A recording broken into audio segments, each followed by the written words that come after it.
A sentença da meia-noite. O predador que virou caça. Aviso: o apoio de vocês nos ajuda a compartilhar estas lições com mais pessoas. Se você adora histórias de karma instantâneo, inscreva-se no canal e ative o sininho para não perder nada. Por favor, deixe seu gostei e seus comentários. Prontos para conhecer o predador que se transformou em presa? Vamos lá. O estouro da rolha de champanhe ecoou como um tiro no terraço. Bruno Terra ergueu sua taça, rindo enquanto observava a cidade de São Paulo. Ele havia feito o impossível. Não apenas havia se divorciado de Elisa, mas a tinha destruído. Ficou com a mansão, as ações e a reputação, deixando-a com nada além de uma mala e um adeus silencioso. Ele se considerava o predador alfa, pensava que havia vencido o jogo da vida. Mas Bruno cometeu um erro de cálculo fatal. Ele se esqueceu de quem era o pai de Elisa. Ele pensava que Marcos Silveira era apenas um velho aposentado em uma cadeira de rodas. Ele não sabia que Marcos era o homem que era dono do tabuleiro de xadrez em que Bruno estava pisando. E o jogo estava apenas começando. As luzes fluorescentes da sala do Tribunal Superior de Justiça de São Paulo zumbiam com um ruído irritante, mas para Bruno Terra soava como um coro de anjos. Ele ajeitou sua gravata de seda, uma charvet feita sob medida, que custava mais do que o carro da maioria das pessoas, e sorriu para a mulher sentada à mesa oposta, Elisa. Ela parecia pequena. Essa era a única maneira de descrevê-la. Usava um vestido cinza simples que já tinha visto dias melhores. Suas mãos estavam cruzadas no colo. Ela não estava chorando, não estava gritando, estava apenas ali, um fantasma na máquina da ascensão gloriosa de Bruno. Senhor Terra, declarou o juiz olhando por cima dos óculos.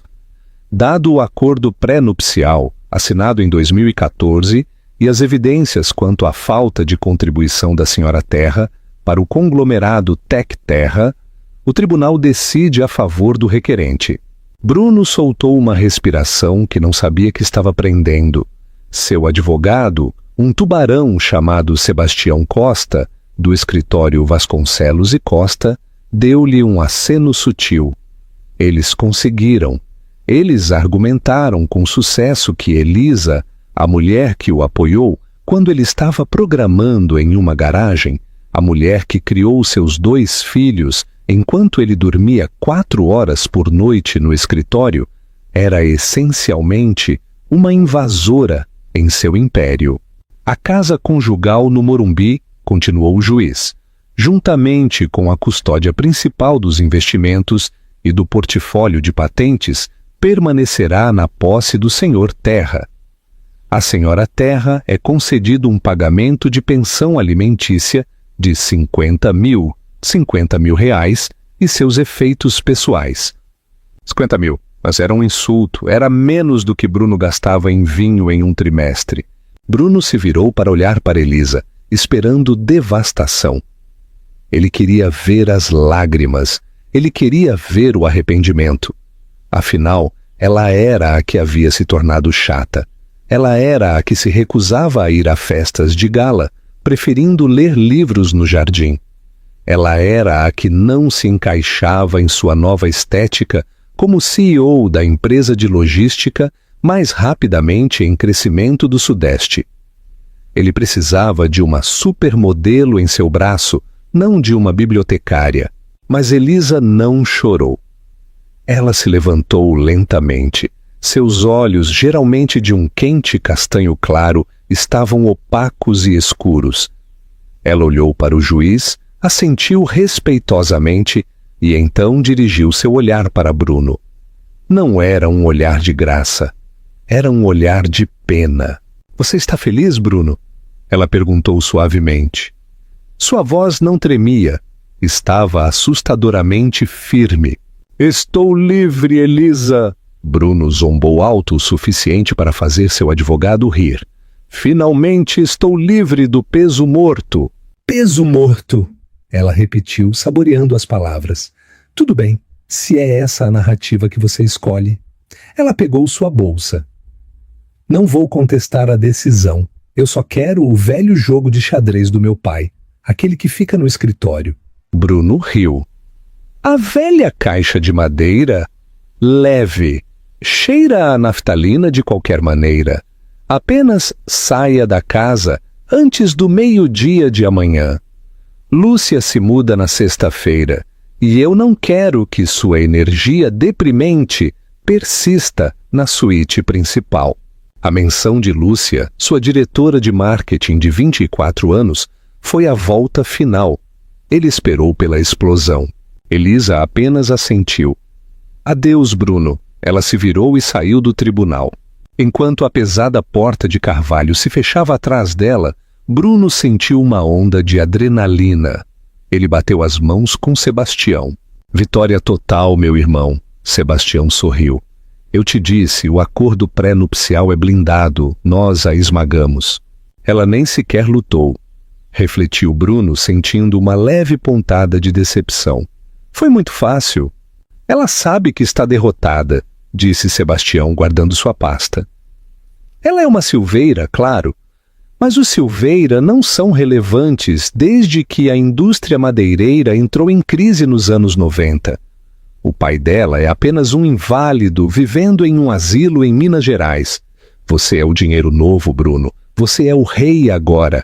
Bruno saiu do tribunal para o sol forte de São Paulo. Os paparazzi estavam lá, avisados por sua própria equipe de relações públicas. Ele lançou um sorriso deslumbrante, a imagem viva do solteiro bilionário elegível. Ele pegou o telefone e ligou para Lúcia. Arrume suas malas, gata, disse sua voz, pingando arrogância. Nós vencemos, é tudo nosso. Ele não notou o sedã preto estacionado do outro lado da rua. Não notou a janela abaixada alguns centímetros, nem a câmera de lente longa que tirou uma única foto de seu sorriso triunfante. E ele certamente não sabia que a foto não era para os tabloides. Era para um dossiê. Aqui fica a minha pergunta para vocês. Vocês acham que Elisa deveria ter lutado no tribunal ou a retirada dela foi um sinal de algo maior? Comentem e me digam o que pensam. A visita inesperada. A festa 3 dias depois foi obscena. Bruno havia transformado a mansão do Morumbi, uma vasta propriedade de frente para o mar, que Elisa passou 5 anos decorando com amor, em uma discoteca. Os sutis tons bege e os móveis antigos que Elisa amava se foram substituídos por arte neon chamativa e sofás de couro branco. O grave da música batia nas paredes de vidro, fazendo o chão vibrar. O champanhe corria como água. A elite de São Paulo estava lá. Seus tech bros, capitalistas de risco, modelos do Instagram e aduladores desesperados para estar perto da aura de sucesso de Bruno. Bruno estava na sacada, uma garrafa de cristal de R$ 4.000 em uma mão, Lúcia enrolada na outra. Ela usava um vestido que deixava muito pouco para a imaginação, rindo de tudo que ele dizia. Um brinde ao Bruno, gritou Beto, um dos amigos de faculdade de Bruno, que agora trabalhava como seu vice-presidente de vendas. Ao homem que tirou a gordura e ficou com o filé. A multidão rugiu de riso. Bruno se vangloriou. É uma lição, rapazes, ele anunciou, sua voz arrastando levemente as palavras. Nunca deixem que o sentimentalismo atrapalhe o progresso. Elisa, ela era boa para a fase inicial. Sabe, os dias da garagem. Mas você não leva um Fiat Uno para uma corrida de Fórmula 1, mais risadas. E o pai dela? Perguntou alguém. Marcos Silveira não te ajudou com o empréstimo inicial? Bruno acenou com a mão em desdém. Marcos, por favor. O cara me deu um empréstimo de R$ 50.000 com um aperto de mão 10 anos atrás. Paguei com juros nos primeiros 6 meses. Ele é um dinossauro. Fica naquela cadeira de rodas olhando para a paisagem. Ouvi dizer que ele mal consegue falar uma frase completa depois do derrame no ano passado. Os Silveira são história, até que terra é o futuro. Lúcia beijou seu pescoço. Você é tão mau, ela ronronou. Mas é sério, ele não levou nada? Apenas um jogo de xadrez? Bruno riu, tomando um gole do champanhe. Dá para acreditar? Um tabuleiro velho e empoeirado. Eu disse a ela para levar a minivan também, mas ela chamou um Uber. Patético. Dentro da casa, a festa estava selvagem, mas do lado de fora, a atmosfera estava mudando. Um elegante e antigo Rolls-Royce Phantom, preto como a meia-noite, deslizou silenciosamente pela longa entrada. Não se parecia com os carros dos outros convidados, chamativos Lamborghinis e Ferraris. Este carro parecia um tanque vestido com um smoking. O manobrista, um garoto chamado Pedro, hesitou. Ele nunca tinha visto um carro assim. Não havia placa na frente, apenas um pequeno emblema prateado de um lobo. A porta traseira se abriu. Nenhum chofer saiu para abri-la. Ela se abriu por dentro. Um homem saiu. Era idoso. Ele se apoiava pesadamente em uma bengala feita de madeira negra polida com um cabo de prata. Usava um terno que parecia antiquado e atemporal ao mesmo tempo, uma lã grafite de 3 peças que lhe caía perfeitamente. Ele não estava em uma cadeira de rodas, apesar do que Bruno havia dito a todos. Era Marcos Silveira. Ele olhou para a casa. Podia ouvir o grave, podia ouvir as risadas, podia ouvir a voz de Bruno amplificada pelos alto-falantes, se gabando de sua conquista. Marcos não parecia zangado. Ele parecia um homem inspecionando um prédio que ele decidiu demolir. Ele subiu os degraus, passando pelo segurança, que por alguma razão se viu incapaz de ficar no caminho do homem mais velho. Marcos possuía uma aura de autoridade tão pesada que parecia um peso físico. Ele entrou no salão principal. A música pareceu morrer à medida que as pessoas o notavam. Ele era uma anomalia no mar de glitter e neon. Ele parecia um fantasma de uma era mais dura e fria. Bruno, notando o silêncio que caía sobre a sala, olhou para baixo da sacada. Seus olhos se arregalaram. «Marcos!» Bruno gritou, surpreso, mas não assustado. Estava bêbado de poder. Ora, o fantasma do Natal passado. Você veio implorar por mais pensão para sua filha. O juiz já decidiu, velhote. A multidão riu nervosamente. Insultar um homem mais velho parecia errado, mesmo para eles. Marcos olhou para cima. Seus olhos eram do mesmo castanho claro de Elisa, mas onde os dela eram suaves, os dele eram duros como sílex. «Não vim implorar, Bruno», disse Marcos. Sua voz era áspera, silenciosa. No entanto, ela atravessou a sala sem microfone. «Vim cobrar». «Cobrar o quê?» Bruno zombou, inclinando-se sobre o corrimão. «Eu não te devo nada, eu fiz isso. Eu construí a Tec Terra do zero». Marcos lentamente enfiou a mão no bolso e puxou um pequeno pedaço de papel dobrado. Ele não o leu. Apenas o colocou na mesa mais próxima. «Você não construiu nada», disse Marcos calmamente. «Você montou as peças que eu te dei. Você jogou a mão que eu te distribuí. E agora, porque você quebrou a única regra que eu te dei, honrar minha filha, eu estou virando a mesa». «Você está louco», Bruno riu. «Seguranças, tirem ele daqui». 2 guardas corpulentos avançaram, mas Marcos simplesmente virou as costas para eles. Ele olhou para Bruno uma última vez. «Aproveite o champanhe, Bruno. É a última garrafa que você vai ter». Com isso, Marcos Silveira saiu. Ele não fez um escândalo, não virou uma mesa, apenas saiu. Bruno caiu na gargalhada. Velho maluco, virar a mesa! Quem ele pensa que é? O padrinho? Quem era aquele? Lúcia perguntou, parecendo um pouco instável. O pai de Elisa, disse Bruno, servindo-se de mais bebida. Ninguém. Apenas um ninguém tentando assustar um gigante. Mas enquanto Bruno levava a taça aos lábios, seu telefone vibrou no bolso. Depois vibrou novamente. E de novo. Ele ignorou. Estava em festa. 10 minutos depois, a música parou abruptamente. Não porque o DJ a cortou, mas porque a eletricidade de toda a propriedade foi cortada. A mansão mergulhou na escuridão. Quem não pagou a conta? Bruno brincou no escuro. Mas então os sussurros começaram. Os convidados verificavam seus telefones. Ei, Bruno! Disse Beto. Sua voz tremia na escuridão. Talvez você queira verificar as notícias. Por quê? Bruno retrucou, tateando em busca do seu telefone. Por quê? Disse Beto, levantando a tela, que iluminou o seu rosto pálido e aterrorizado. A CVM, Comissão de Valores Mobiliários, acabou de invadir os escritórios da Tec Terra. E Bruno, o banco acabou de congelar as contas da empresa. Bruno congelou. O quê? Qual é, Beto? Beto engoliu em seco. Verifique o preço das ações.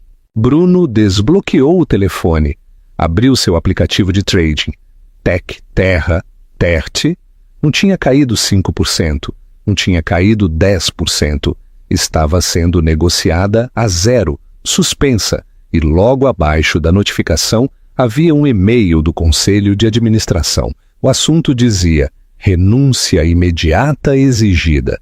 Na escuridão da mansão que ele havia roubado, Bruno Terra sentiu a primeira gota de chuva em sua cabeça.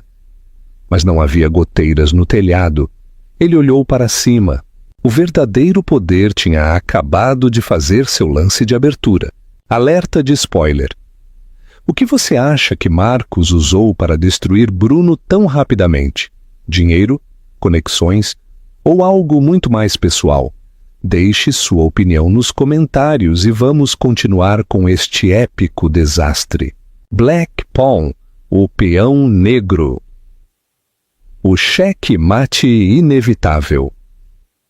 A escuridão na mansão não era apenas uma ausência de luz, era um peso físico.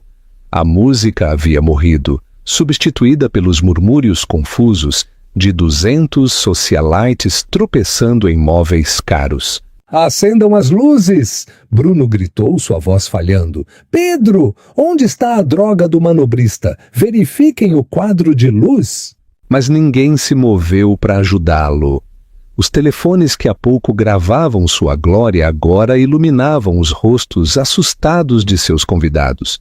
Eles não o olhavam mais com admiração.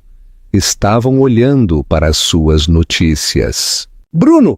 Uma voz cortou a escuridão. Era Beto, seu vice-presidente. Você precisa ver isso. Beto enfiou o telefone no rosto de Bruno. A tela estava brilhante. Era um comunicado de imprensa da Silveira Holdings, uma empresa que Bruno pensava estar extinta há 20 anos. Silveira Holdings revoga a licença de propriedade intelectual da Tec Terra. Ordem de cessar e desistir emitida imediatamente. Licença? Bruno cuspiu. Que licença? Eu escrevi o código. Eu construí a IA. Foi mesmo? A voz veio da porta da frente. Lanternas cortaram a escuridão, cegando Bruno. Não eram as lanternas dos festeiros. Eram as lanternas Maglite, da Polícia Militar de São Paulo. Bruno Terra! Latiu um policial uniformizado. Bruno finalmente correu escada abaixo, quase tropeçando em uma garrafa de champanhe descartada. Policial, prenda aquele velho! Ele cortou minha luz! Ele está me assediando! O policial não olhou para a escuridão onde Marcos estivera. Ele olhou diretamente para Bruno. Senhor Terra, vou precisar que o senhor desocupe as instalações. Bruno congelou. Com licença, esta é a minha casa. Eu ganhei no tribunal esta manhã. verifiquem os registros. O policial balançou a cabeça puxando um documento dobrado de seu colete. Acabamos de receber um mandado de posse digital. De acordo com o registro de escrituras da Prefeitura de São Paulo, a estrutura, a casa em si, está em seu nome. No entanto, o terreno em que ela se encontra é de propriedade do Fundo de Terras do Morumbi. E daí? Bruno zombou. Eu pago o aluguel do terreno.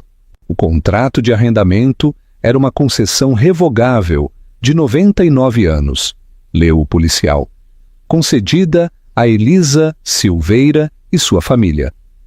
A cláusula 7 estabelece que, mediante a dissolução do casamento com um Silveira, o arrendamento é rescindido imediatamente se o inquilino for a parte não Silveira. A sala ficou em silêncio.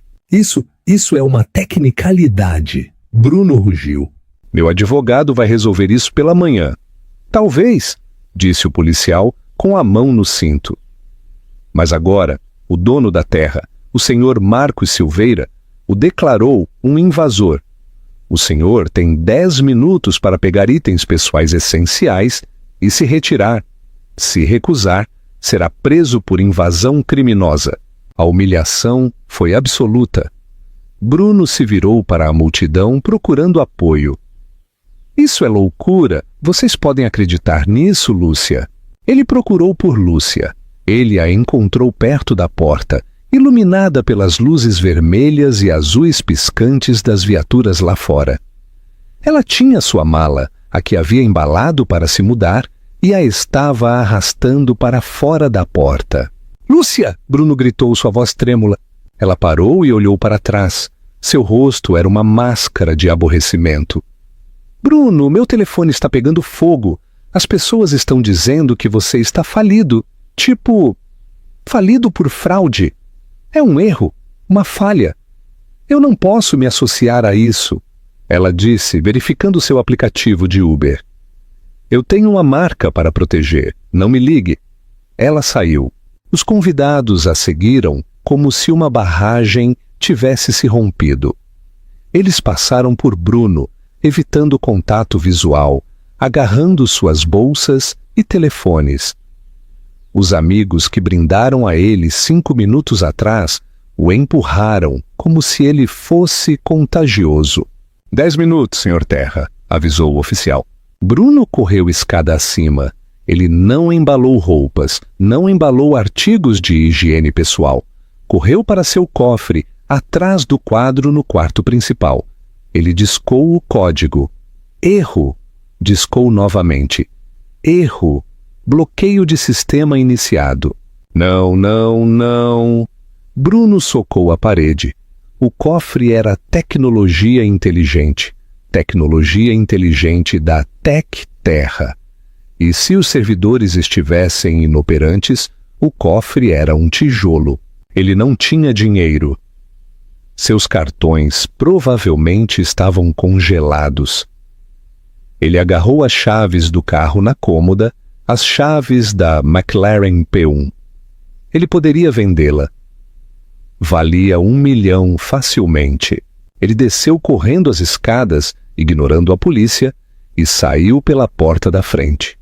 A chuva caía forte agora, um clássico dilúvio paulistano. Ele correu para a garagem, onde o manobrista havia estacionado o superesportivo.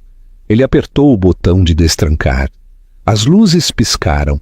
Ele agarrou a maçaneta, mas antes que pudesse abrir a porta, um guincho recuou na entrada, bloqueando-o. Ei! Bruno gritou. Fique longe do meu carro! O motorista do guincho saltou segurando uma prancheta. Ordem de apreensão, Banco Santander, pagamento em atraso. Atrasado? Eu estou em débito automático. O banco congelou a conta, meu amigo. A cláusula de inadimplência entra em vigor instantaneamente. Saia do veículo. Bruno ficou na chuva, seu smoking encharcando, seu cabelo grudado no crânio. Ele observou seus convidados irem embora em seus carros quentes. Ele observou o guincho engatar sua McLaren. Ele observou o policial parado perto da porta, esperando para fechá-la atrás dele. Ele não tinha nada, nenhuma casa, nenhum carro, nenhuma namorada, nenhum dinheiro. Ele começou a caminhar. Ele caminhou pela longa e sinuosa entrada da propriedade que pensava possuir. A chuva se misturou com as lágrimas de raiva em seu rosto. Ele chegou ao pé da colina e pegou seu telefone para ligar para Sebastião, seu advogado. Atende, atende, tubarão. Alô, senhor Bruno. A voz de Sebastião atendeu. Ele parecia sem fôlego. Sebastião, resolva isso, processe todos eles, Marcos, a polícia, o banco. Eu quero as cabeças deles em estacas. Bruno, cale a boca e me escute, Sebastião sibilou. O advogado parecia aterrorizado. Eu não posso processar ninguém. Eu estou destruindo arquivos. O quê? Por quê? Porque Marcos Silveira, ele não apenas retirou o arrendamento da terra, sussurrou Sebastião. Ele acabou de entregar o dossiê Verônica ao PF, Polícia Federal. Bruno, eles sabem sobre o código-fonte roubado, eles sabem sobre as contas offshore, nas Ilhas Cayman, onde você estava escondendo os ativos conjugais, e eles sabem que eu te ajudei a criá-las. Bruno parou de andar. A chuva fria parecia gelo em suas veias. Você está sozinho, Bruno, disse Sebastião. Não entre em contato com este escritório novamente. A linha ficou muda. Bruno Terra ficou parado na beira da estrada sob a chuva torrencial. Os traços de recepção em seu telefone caíam a zero enquanto a bateria morria. Você acha que o karma de Bruno é merecido? E se você fosse Elisa, você se sentiria satisfeita com esta vingança ou daria a ele um tratamento mais suave? Diga-nos nos comentários. O Rei Quebrado. O desenlace. Na manhã seguinte, Bruno parecia um mendigo. Ele passou a noite em uma lanchonete 24 horas, esticando uma única xícara de café que pagou com moedas soltas que encontrou no bolso do smoking. Ele não dormiu. Seus olhos estavam injetados, sua barba por fazer estava áspera, e seu terno de seda estava manchado e amassado. Às 8 horas da manhã, ele invadiu o hall da Tech Terra. Senhor Terra, ofegou a recepcionista. Ela olhou para ele com uma mistura de horror e pena. O senhor não pode estar aqui. A segurança foi alertada. Eu sou o CEO! Bruno bateu a mão na mesa. Eu sou o dono deste prédio! Eu sou o seu dono! Na verdade, não. Uma voz calma veio dos elevadores. Bruno se virou. Parada ali estava Elisa. Ela não usava o vestido cinza monótono do tribunal. Ela usava um tailleur azul marinho impecável, o cabelo preso em um coque elegante e seguro. Ela parecia vibrante, viva. Ao lado dela estava um homem que Bruno não reconheceu. Um homem corpulento, com óculos grossos e um tablet. Elisa, Bruno ofegou. O que você está fazendo aqui? Veio se vangloriar. Vim trabalhar, disse Elisa simplesmente. Trabalhar? Você não trabalha por aqui, você é uma dona de casa. Bruno, Elisa suspirou aproximando-se. Vamos para a sala de conferências. Precisamos explicar a realidade da sua situação, antes que você se envergonhe mais. Bruno a seguiu, principalmente porque 2 seguranças, homens que ele havia contratado, agora estavam parados atrás de Elisa, olhando para ele como se fosse uma ameaça. Eles entraram na sala de reuniões de paredes de vidro. A vista de São Paulo estava cinzenta e chuvosa. Elisa sentou-se na cabeceira da mesa. O lugar dele. Sente-se, ela ordenou. Bruno se sentou. Isso é ilegal, Elisa. O que quer que o papai tenha feito não vai se sustentar. Eu construí o código. O Deep Mind Logic é invenção minha. O homem dos óculos falou. Incorreto. O Deep Mind Logic é um fork derivado do algoritmo Silveira 4. Quem é esse cara? Bruno retrucou. Eu sou o Dr. Álvaro Teles, disse o homem. Sem parentesco, sou o auditor forense de código contratado pelo conselho. Elisa cruzou as mãos sobre a mesa. Bruno, Você se lembra quando nos conhecemos no café perto da faculdade? Você estava lutando com sua tese. E daí? Você estava travado, disse Elisa. Você não conseguia fazer a rede neural processar dados não estruturados. Você ia reprovar. Eu consertei, Bruno insistiu. Eu tive um avanço. Não. Elisa balançou a cabeça. Eu consertei enquanto você dormia. Eu escrevi o patch. Eu integrei as antigas sequências lógicas do meu pai, dos sistemas de software de logística madeireira que ele projetou nos anos 80 para rastrear milhões de toras ao redor do mundo. Era o algoritmo de roteamento mais eficiente da história. Bruno a encarou. Ele se lembrava de acordar e encontrar o código funcionando. Ele presumiu que o tinha feito em um estado de transe. Ele tinha levado o crédito. Eu deixei você acreditar que você fez isso, disse Elisa suavemente. Porque eu te amava. E eu queria que você se sentisse poderoso. Meu pai soube, é claro. Ele reconheceu sua própria sintaxe na sua versão beta. Ele quis processar você naquela época. Eu implorei para ele não fazer isso. Eu disse que éramos uma equipe. O estômago de Bruno estava seco. A API, propriedade intelectual, é do Fundo Silveira, corrigiu Elisa. E aqui está o problema, Bruno. Quando éramos casados, o fundo concedeu à TecTerra uma licença para usar o código por R$1 por ano. Foi um presente de casamento. Ela deslizou um pedaço de papel pela mesa.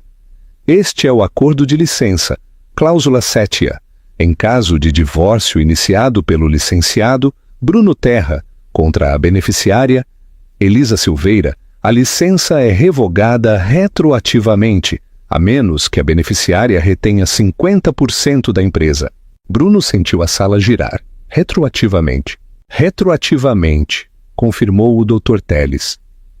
Dado que o divórcio foi finalizado ontem e o senhor levou 100% da empresa, a licença é nula, retroagindo ao dia 1. O senhor tem usado o software roubado por 10 anos. Isso significa, disse Elisa, sua voz baixando um tom, que cada centavo que a TecTerra ganhou, cada contrato, cada subsídio governamental, cada dividendo de ações é, na verdade, produto de propriedade roubada. O senhor não deve apenas dinheiro à empresa, Bruno. O senhor deve ao Fundo Silveira aproximadamente 1 a 2 bilhões de reais em royalties atrasados. Bruno desabou em sua cadeira. Eu não posso pagar isso. Eu estou falido. Nós sabemos, disse Elisa. É por isso que o Conselho votou pela reestruturação. Reestruturação? A empresa está sendo adquirida, disse Elisa, pela Silveira Holdings, pelo preço da dívida pendente. Você está roubando minha empresa. Estou recuperando o código do meu pai, disse Elisa levantando-se. E dado que o senhor é o CEO que supervisionou esta maciça violação de direitos autorais, a CVM o proibiu de ocupar um cargo de diretor corporativo para o resto da vida. Você está demitido, Bruno. Bruno realmente olhou para ela, vendo-a pela primeira vez em anos. Ele não viu a dona de casa chata. Ele viu a filha de um titã. Ele viu a mulher que tinha silenciosamente segurado o céu enquanto ele se exibia por baixo. Por quê? Perguntou Bruno, sua voz falhando. Por que esperar até agora? Por que me deixar construir tudo só para derrubar? Elisa caminhou até a porta. Ela parou com a mão na maçaneta. Eu não queria derrubar, Bruno. Eu estava feliz em deixar você ser o rei. Tudo que pedi foi gentileza. Tudo que pedi foi para você não me apagar. Ela se virou para ele, seus olhos frios. Mas você queria uma vitória total. Você queria me deixar sem nada. Você esqueceu a primeira regra do xadrez, Bruno. Qual é? Ele sussurrou. Proteja sua rainha, ela disse-me, porque ela é a peça mais poderosa do tabuleiro. Ela abriu a porta. A segurança vai acompanhá-lo para fora. Bruno foi escoltado para fora do prédio que ele construiu, passando por funcionários que se recusavam a olhar para ele. Ele foi empurrado para a calçada, de volta à chuva. Mas o pesadelo não tinha acabado. Enquanto ele estava ali tremendo, um carro preto parou. A janela desceu. Não era Marcos, era Sebastião, seu advogado. Mas Sebastião não estava de terno. Ele estava usando um microfone oculto. E atrás do carro havia 3 SUVs pretos com placas governamentais. Agentes da Polícia Federal com jaquetas saíram, movendo-se com determinação. Eles não vieram pela empresa, eles vieram pelo homem. Bruno percebeu então que perder seu dinheiro era apenas o ato de abertura. O verdadeiro poder que Marcos Silveira exercia não era financeiro. Era a capacidade de desenterrar os ossos que Bruno havia enterrado profundamente no deserto. Um dos agentes se aproximou dele. As algemas brilhavam na luz cinzenta. "Bruno Terra", disse o agente, "precisamos conversar sobre o projeto Velicor." Os joelhos de Bruno vacilaram. Velicor. A única coisa ilegal que ele havia feito que não tinha nada a ver com Elisa. Ou era o que ele pensava. Se você fosse Elisa, você teria queimado a Tec Terra completamente ou a teria mantido para construir seu próprio legado? Diga-me sua estratégia nos comentários. A Caverna da Punição. A sala de interrogatório do escritório da Polícia Federal em São Paulo não foi projetada para conforto. Era um cubo sem janelas pintado em um tom bege sufocante que cheirava a café velho e medo. Bruno Terra sentou-se na mesa de metal, seus pulsos algemados a um parafuso no chão. E o terno de grife que ele usava para reivindicar sua empresa agora estava amassado e manchado de suor. Ele estava sentado ali por 3 horas, sem água, sem telefonema, sem advogado. Finalmente a porta zumbiu e abriu. 2 pessoas entraram. A primeira foi a agente especial Camila Mendes, uma mulher com olhos como picadores de gelo e uma pasta grossa o suficiente para parar uma bala. A segunda pessoa fez o sangue de Bruno gelar. Era Sebastião Costa, seu advogado, o homem a quem ele pagou milhões para protegê-lo. "Sebastião?" Bruno se inclinou para a frente. A corrente em seu pulso o puxou para trás. "Graças a Deus, tire-me daqui. Diga a eles quem eu sou. É um mal-entendido sobre direitos de IPI. É um assunto civil?" Sebastião não olhou para ele. Ele puxou uma cadeira de metal e se sentou no lado oposto da mesa, ao lado da agente Mendes. Ele colocou um gravador sobre a mesa. "Sebastião", Bruno sussurrou, "o senhor Costa não está aqui como seu advogado, senhor Terra", disse a agente Mendes, abrindo o arquivo. "Ele está aqui como testemunha cooperante sob um acordo federal de imunidade." O ar saiu da sala. "Imunidade?" Bruno gaguejou. "Por quê? Nós não fizemos nada ilegal. Nós éramos agressivos, claro, mas... Projeto Velicor." A agente Mendes interrompeu. Ela deslizou uma foto pela mesa. Era uma foto de vigilância granulada de Bruno se encontrando com um homem em um parque. Bruno reconheceu o homem imediatamente. Victor Volkov, um consultor baseado no Chipre. Velicor não era apenas um projeto de otimização de dados, era, Bruno? A agente Mendes perguntou. Era um backdoor. A boca de Bruno secou. Eu não sei do que você está falando. Nós sabemos que você modificou o código-fonte Silveira 4, continuou Mendes. O código de Elisa Silveira foi projetado para logística, para mover mercadorias com eficiência. Mas você o adulterou. Você o transformou em um algoritmo preditivo de comportamento. Você usou os aplicativos de consumidor da Tec Terra para gravar áudio dos telefones dos usuários, mesmo quando os aplicativos estavam fechados. Você colheu palavras-chave, senhas bancárias, detalhes de casos, dados de saúde. Isso é para segmentação de anúncios, Bruno argumentou, sua voz estridente. Todo mundo faz isso. Todo mundo coleta metadados. corrigiu Mendes. Nem todo mundo empacota os arquivos de áudio brutos e os vende para corretores de inteligência estrangeiros no Chipre. Isso não é marketing, Bruno. Isso é espionagem. Isso é traição. Bruno olhou para Sebastião. Você contou a eles? Sebastião finalmente olhou para cima. Ele parecia cansado, mas resoluto. Bruno, quando você me disse para criar as contas do Chipre, você disse que era para sonegação de impostos. Eu posso viver com fraude fiscal, mas quando vi os registros de transferência na semana passada, quando vi quem estava nos pagando, eu não pude fazer isso. Eu não vou para a prisão por traição. Covarde! Bruno gritou. Eu paguei sua casa, eu paguei seu barco. E você pagou com dinheiro manchado de sangue, disse Sebastião. Mas aqui está a parte que você não entende, Bruno. Eu não fui à PF primeiro. O quê? Eu fui a Marcos Silveira, explicou Sebastião. Fui a ele há 2 dias. Eu estava apavorado. Pensei que ele me destruiria, mas ele não o fez.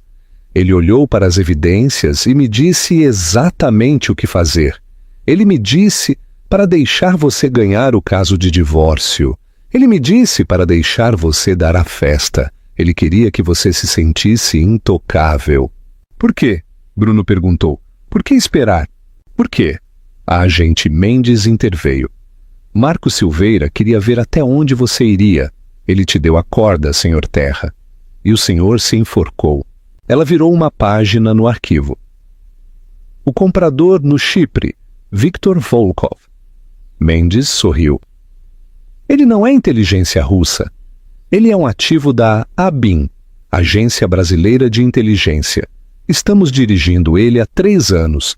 Cada arquivo que você vendeu, cada byte de dados que você pensou estar contrabandeando, foi direto para nós. Bruno encarou a mesa. A realidade da armadilha. Isso era sufocante. Então, Bruno sussurrou, foi uma armadilha o tempo todo. Não o tempo todo, disse Mendes. Apenas desde que Marcos Silveira nos ligou há 6 meses, ele suspeitava que você estava fazendo mau uso do código da filha dele. Ele nos pediu para monitorá-lo. Ele autorizou a operação. Marcos? Bruno balançou a cabeça. Ele é um comerciante de madeira. Ele vende madeira. Ele não tem a autoridade para autorizar uma operação da ABIN. A agente Mendes trocou um olhar com Sebastião. Era um olhar de pena. Senhor Terra, disse Mendes inclinando-se, o senhor realmente não fez sua due diligence quando se casou com aquela família, fez? Marcos Silveira não apenas vendia madeira. Nos anos 70 e 80, a Silveira Logística era a principal empreiteira do Departamento de Defesa. Quem você acha que moveu os mísseis e CBM? Quem você acha que projetou as cadeias de suprimentos para o programa do bombardeiro furtivo? Bruno sentiu-se enjoado. Ele se lembrou do velho na cadeira de rodas, o jardineiro quieto de quem ele zombou. Ele se aposentou em 98, disse Mendes. Mas no nosso mundo, homens como Marcos Silveira nunca se aposentam. Eles apenas entram em dormência. O senhor despertou um gigante adormecido, Bruno. E o que é pior, o senhor partiu o coração da filha dele. Isso tornou a coisa pessoal. A porta zumbiu novamente. Um guarda entrou. O transporte está aqui. Ele rosnou. Transporte para onde? Bruno perguntou. O pânico aumentava. Eu quero fiança. Eu tenho direitos. Fiança negada por risco de fuga e ameaças à segurança nacional, disse Mendes, fechando o arquivo. O senhor será transferido para o Centro de Detenção Federal em São Paulo. O senhor aguardará o julgamento lá. Ela se levantou. Ah, e senhor Terra, mais uma coisa. Os ativos que o senhor tentou esconder nas Ilhas Cayman, o governo os apreendeu. Mas as ações da Tec Terra, dado que foram baseadas em PI roubada, foram devolvidas ao licenciante original. Elisa, Bruno sussurrou. É multimilionária novamente, Sebastião acrescentou, levantando-se para sair. E ela já anunciou que vai liquidar a empresa. Ela vai doar todos os lucros para instituições de caridade, de privacidade digital. Ela está queimando tudo, Bruno disse. As lágrimas ardiam em seus olhos. Meu legado! Seu legado, disse Sebastião parando na porta.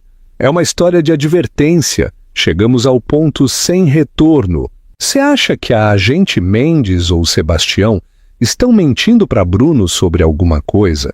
Poderia haver uma traição oculta? Comente suas teorias agora. Black Pawn, o legado do erro. 5 anos é muito tempo no mundo exterior. No mundo da tecnologia, é uma eternidade. Mas, dentro da Instituição Correcional Federal, em Campo Grande, Mato Grosso do Sul, 5 anos são apenas um único dia esticado. Bruno Terra, o homem que um dia afirmou ser dono do futuro, agora era o detento 4P6772. Os ternos italianos feitos sob medida que um dia definiram sua silhueta foram substituídos por uniformes caqui que cheiravam a detergente industrial e desespero. As mãos que uma vez assinaram contratos multimilionários agora passavam 6 horas por dia classificando livros de bolso na biblioteca da prisão. Era uma terça-feira de novembro, um dia cinzento e chuvoso que combinava com a cor das paredes de concreto. Bruno empurrava seu carrinho pelo corredor da seção de ficção, endireitando as lombadas de thrillers com orelhas dobradas. Ele havia se tornado obcecado pela biblioteca. Era a única coisa que restava no mundo que ele podia controlar. Se um livro estivesse fora do lugar, ele o consertava. Era uma sombra patética do controle que ele um dia exerceu, mas era tudo que ele tinha. Terra! Um guarda grunhiu da porta. Era o oficial Silas, um homem que se deliciava em lembrar aos ex-executivos de colarinho branco que eles estavam agora no fundo da cadeia alimentar. Chegou a caixa de doações da campanha de caridade de Curitiba, disse Silas, chutando uma caixa de papelão pelo chão de linóleo. Classifique isso e não seja pego lendo as coisas boas. Bruno assentiu em silêncio. Ele não discutia mais. O Bruno que gritava com manobristas e menosprezava garçons havia morrido em algum momento de seu 3º mês em confinamento solitário. Ele sentou-se em um banquinho de plástico e começou a abrir a caixa. Era a sucata usual. Romances com capas rasgadas, enciclopédias desatualizadas e uma pilha de revistas de meses. Ele folheou a pilha de revistas, jogando-as em montes. National Geographic, Seleções, Forbes. Ele parou na Forbes. Sua mão pairou sobre a capa brilhante. Ele não tocava em uma revista de negócios há 4 anos. Era muito doloroso. Era como olhar fotos de um amante que havia morrido. Mas algo o obrigou a pegá-la. Estava datada de 2 meses atrás. O título era audacioso, gravado em letras douradas. A Titã Silenciosa. Como o Fundo Silveira salvou a internet ética. E lá estava ela. O coração de Bruno disparou. Era Elisa. Ela parecia diferente, mais velha, sim, mas os anos não a tinham desgastado. Eles a tinham polido. Ela não usava as roupas monótonas e invisíveis que costumava usar quando eram casados. Ela usava um blazer branco impecável, o cabelo cortado em um bob elegante e seguro. Ela parecia poderosa. Não o poder agressivo e barulhento que Bruno havia perseguido, mas um poder sereno e inabalável, como uma montanha. Ele abriu a revista. Seus dedos tremiam tanto que as páginas enrugaram. Ele tinha que ler. Ele tinha que saber. O artigo era uma dissecação dos últimos 5 anos. Detalhava como Elisa Silveira havia pegado os restos da Tec Terra, uma empresa marcada como uma fábrica de spyware, e a havia desmantelado. Ela expôs o algoritmo Velicor, trabalhando com vigilantes internacionais para criar novas leis para a privacidade digital. Mas a faca no coração de Bruno veio no terceiro parágrafo. Enquanto o fundador desgraçado, Bruno Terra, cumpre uma sentença de 12 anos por espionagem e fraude, sua ex-esposa emergiu como o verdadeiro gênio por trás do código. Especialistas da indústria agora se referem ao período de liderança de Terra como a falha, um erro temporário no sistema que foi corrigido pelo retorno do legado Silveira. A falha. Bruno sussurrou as palavras com um sabor de cinza. Ele não era um vilão. Ele não era um mentor. Para da história, ele era apenas uma falha, um bug no código que Elisa havia consertado. Ele continuou lendo. O artigo mencionava que Elisa havia se casado novamente com um cirurgião pediátrico. Eles estavam esperando um filho. Ela estava feliz. Ela estava completa. Ela havia construído uma vida que não apenas o excluía. Ela o apagava. Bruno fechou a revista. Sentiu uma dor física no peito, um esvaziamento de sua alma. Por anos, ele disse a si mesmo que ela não era nada sem ele, que ela era apenas uma filha Silveira vivendo do dinheiro do papai, mas a verdade o encarava. Ele era o parasita, ela era a hospedeira. Terra, buscar correspondência! Bruno se assustou. O oficial Silas estava de volta, segurando um pequeno pacote de papel pardo. Para mim? Perguntou Bruno, sua voz rouca pelo desuso. Não se anime, provavelmente papelada legal. Silas jogou o pacote no carrinho. Apagar as luzes em 20. Bruno levou o pacote para sua cela. Era pequeno, pesado para seu tamanho, e embrulhado em papel texturizado caro. O endereço do remetente era simplesmente Fazenda Silveira, Morumbi. Ele sentou-se na beirada de seu fino colchão. Seu coração batia forte contra as costelas. Era de Elisa? Ela havia lhe enviado uma foto? Um adeus final? Ele rasgou o papel. Dentro havia uma pequena caixa de madeira, polida para um brilho, que cheirava levemente a cedro e velhas lembranças. Havia uma carta cuidadosamente dobrada em cima.